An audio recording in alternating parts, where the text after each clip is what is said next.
Hello friends, நான் உங்கள் புல்கிங். இப்போ நம்ம மார்க்கெட்டில் வந்து ஒரு ஆறுதலான விஷயம் நடந்திருக்கு. என்னென்னா மார்க்கெட் கொஞ்சம் புல்லிஷில் முடிஞ்சிருக்கு இன்றைக்கி. ப்ரீவியஸ் டேவை விட இன்றைக்கி பார்த்திங்கன்னா ஒரு 200+ பாயிண்ட்ஸ் வந்து புல்லிஷில் முடிஞ்சிருக்கு. இப்போ வந்து நம்ம 1 hour சார்ட் பார்த்துட்டு நெக்ஸ்ட்டு வந்து 15 minutes பார்ப்போம். ஏன்னா 1 hour கொஞ்சம் பார்த்திங்கன்னா கொஞ்சம் கிளாரிட்டி கிடைக்கும் என்ன நடக்குது மார்க்கெட்னு சொல்லிட்டு. இப்போ 1 hourல பார்த்திங்கன்னா ஒரு சேனல் க்ரியேட் ஆகிருக்கு. டவுன்வர்ட் சேனல் க்ரியேட் பண்ணிவிட்டு மார்க்கெட் போயிட்டுருக்கு. இது வந்து ட்ரெண்ட் லைன் ரெசிஸ்டன்ஸ், இது வந்து ட்ரெண்ட் லைன் சப்போர்ட். இந்த சேனலுக்குள்ளேயே தான் மார்க்கெட் போயிட்டுருக்கு. இந்த சேனலை இப்போ பிரேக் அவுட் கொடுத்துட்டு 2 days ஹைக்கு மேலே ஒரு டே க்ளோஸ் வச்சுச்சுன்னா மட்டும்தான் மார்க்கெட் கொஞ்சம் புல்லிஷில் வந்து ரிவர்ஸ் ஆகுது அப்படின்னு சொல்லி நம்ம எக்ஸ்பெக்ட் பண்ணலாம். அது வரைக்கும் பார்த்தீங்கன்னா செல் அண்ட் ரைஸ் மட்டும்தான். ஸோ இப்போ நம்ம வந்து 15 minutes சார்ட் பார்ப்போம்.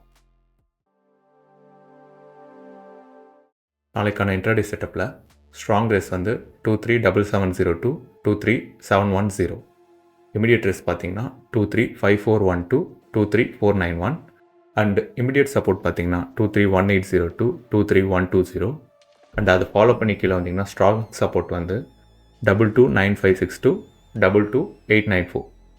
இதுதான் நாளைக்கான இன்ட்ராடே செட்டப் அண்ட் அப்கமிங்கான ஸ்ட்ராங் ரேஸ் அண்ட் ஸ்ட்ராங் சப்போர்ட் ஜோன்ஸ். இது எப்படி ரியாக்ட் பண்ணுதுன்னு சொல்லி மார்க்கெட் நாளைக்கு பார்ப்போம். தேங்க்யூ ஃபார் வாட்சிங். Have a profitable day. Happy trading. இந்த வீடியோ உங்களுக்கு பிடிச்சிருந்துச்சுன்னா லைக் பண்ணிவிட்டு அப்படியே சப்ஸ்கிரைப் பண்ணிக்கோங்க. தேங்க்யூ.